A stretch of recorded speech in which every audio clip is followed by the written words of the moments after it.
Terdakwa pencemaran nama baik Isa Zega divonis penjara 3 tahun 6 bulan oleh Majelis Hakim Pengadilan Negeri Kepanjen Malang. Ia dinilai terbukti melakukan pencemaran nama baik bos MS Glow Sandi Purnamasari. Selain hukuman penjara, hakim juga menjatuhkan denda sebesar 10 juta rupiah kepada Isa Zega. Vonis penjara selama 3 tahun 6 bulan ini lebih ringan dibandingkan tuntutan jaksa penuntut. Sebelumnya, ia dituntut jaksa 5 tahun pidana penjara.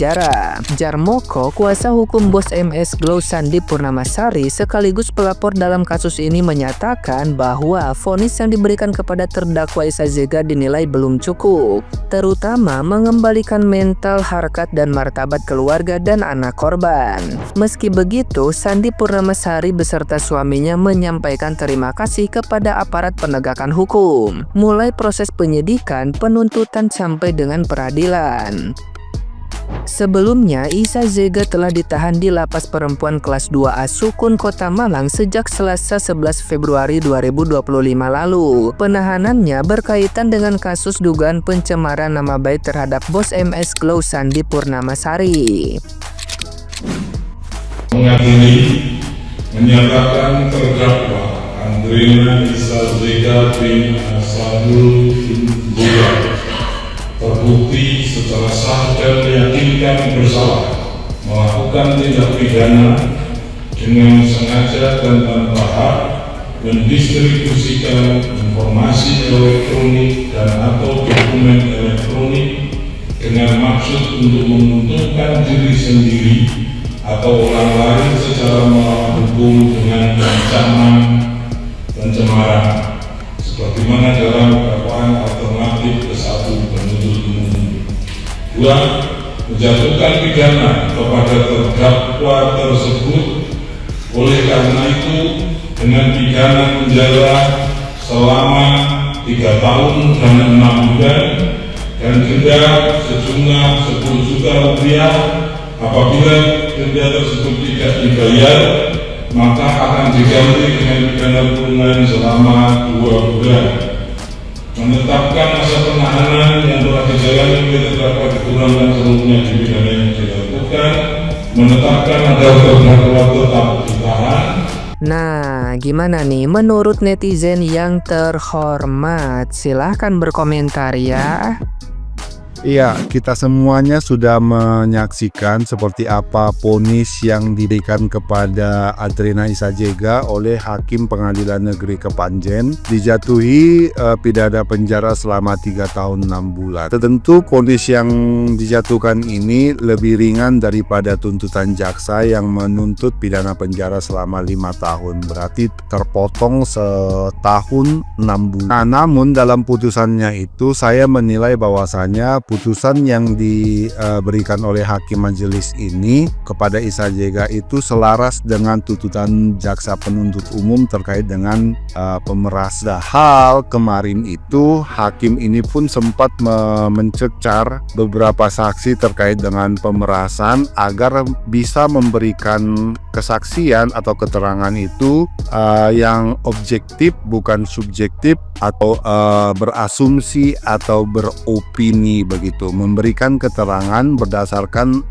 apa yang diketahui langsung, bukan menceritakan kembali cerita yang sudah diceritakan oleh si pelapor. Nah, pengacara Isa Zega ini sempat mengunggah di Instastory-nya akan mengajukan banding, namun di luar persidangan Isa Zega menyatakan bahwasannya percuma untuk mengajukan banding. Dia mengatakan kepada pengacaranya seperti itu, karena ini bukan markas saya, ini bukan wilayah saya. Tahu ya, apakah nanti putusan Isa Zega ini, keputusannya ini berubah, yang akhirnya dia akan mengajukan banding, karena ini masih perlu waktu nih, ada waktu yang diberikan nih untuk memutuskan mengajukan banding apa enggak begitu ya.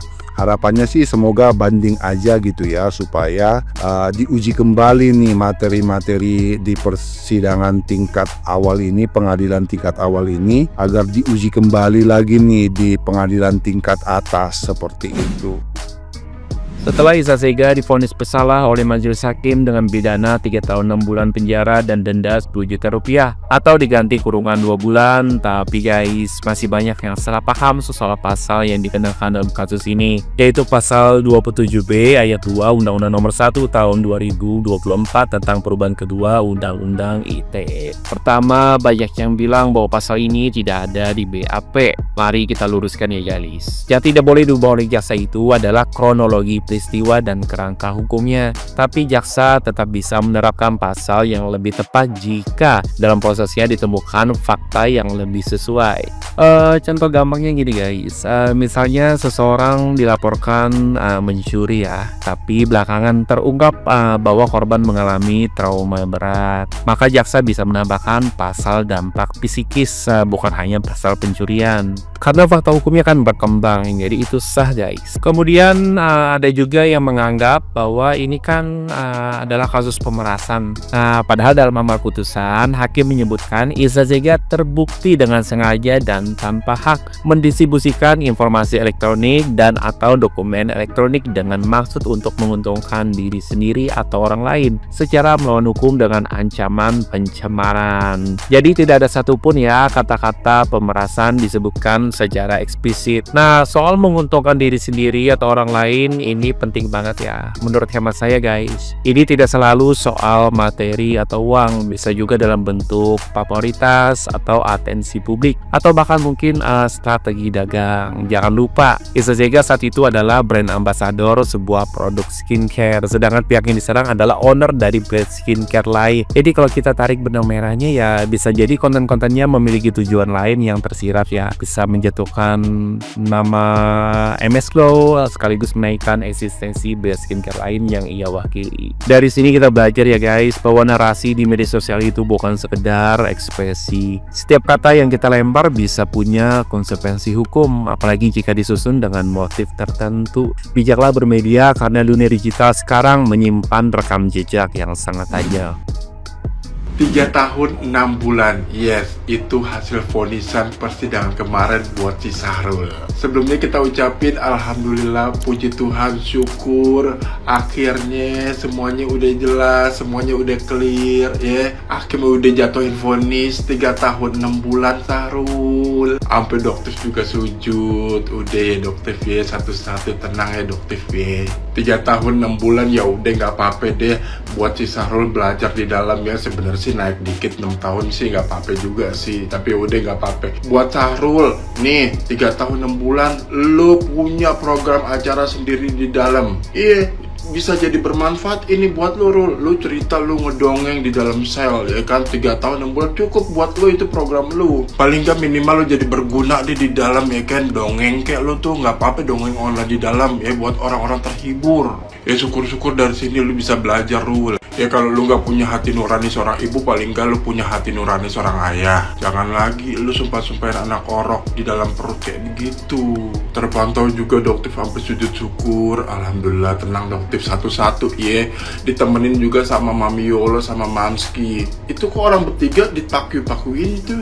Paku-pakuin sama siapa sih? Itu yang disebut patah leher. Apa sih? Siapa sih dia sih paku-pakuin? Daripada lu paku-pakuin orang, mendingan lu jagain tuh kasus 100 juta di Syahrul. Ya udah Syahrul ya, mendingan lu tenang-tenang dalam situ ya. Mami tunjukin rumah baru Mami.